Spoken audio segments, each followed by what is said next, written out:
একটা শটকে আমরা কত রকম ভাবে নিতে পারি সেটাই দেখানোর চেষ্টা করছি আমি তোমাদেরকে, যে একটা ছোট্ট শট সেটা কত রকম ভাবে নেওয়া যেতে পারে। বন্ধুরা দেখতেই পাচ্ছ প্রতিটা শটকে কিভাবে সূক্ষ্মতার সাথে নেওয়া হচ্ছে। আমরা দেখি সেটা 5 মিনিটের ভিডিও, কিন্তু তার পেছনে যে কতটা পরিশ্রম থাকে আজই আমি তোমাদেরকে এই ভিডিওর মাধ্যমে দেখানোর চেষ্টা করব। তোমরা দেখতেই পাচ্ছেন নেক্সট শট ডিরেক্টর বুঝিয়ে দিচ্ছেন। তোমরা দেখতেই পাচ্ছ প্রতিটা সিন কিভাবে খুব সূক্ষ্মভাবে ডিরেক্টরের তত্ত্বাবধানে নেওয়া হচ্ছে।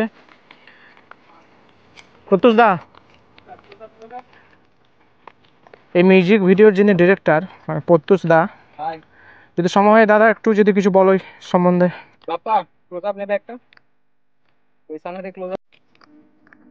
হ্যাঁ, প্রত্যুষ দাকে পেয়ে গেছে দেখতে পাচ্ছ, দাদার কাছ থেকে যদি কিছু জানা যায় মিউজিক ভিডিও সম্বন্ধে যদি কিছু বলো। সবাইকে প্রথমে ওয়েলকাম জানাই সারেঙ্গা ক্লিক্সের এই স্টেজে, এই মঞ্চে, এবং আশা করি তোমরা সবাই ভালোবাসো, আমরা দর্শকগণ, এবং তোমাদের জন্যই আমরা। আর তাই তোমাদের জন্য আমরা এবারে যে প্রোডাকশনটা নিয়ে আসতে চলেছি সেটা একটি মিউজিক ভিডিও, এবং এই মিউজিক ভিডিওতে গান গেয়েছেন আমাদের পঞ্চ রুদ্রবাবু। উনি এখানে রয়েছেন, প্রচন্ড রোদের দাবদাহ আমরা সহ্য করছি, কিন্তু উনি সেই আমাদের সঙ্গে রয়েছেন।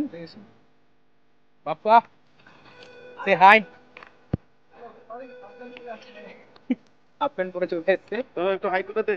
এদিকে আমাদের অ্যাক্ট্রেস রয়েছে দুইজন, নাম ঈশিতা রয়েছে এই সাইডে, সে আমাদের সাথে নতুন কাজ করছে। হাই।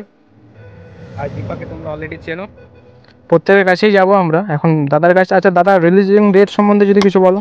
রিলিজিং ডেটটা যেটা আমরা কল্পনা করছি সেটা হচ্ছে, এখন শুটগুলো প্রায় সেকেন্ড লাস্ট ডে চলছে। আমরা খুব জলদি এটা প্যাক আপ করবো, এবং কালকে আমাদের হয়তো most probably last day of shooting হবে। তারপর আমরা এক সপ্তাহ আমরা জাস্ট ওয়েট করবো for editing and post production.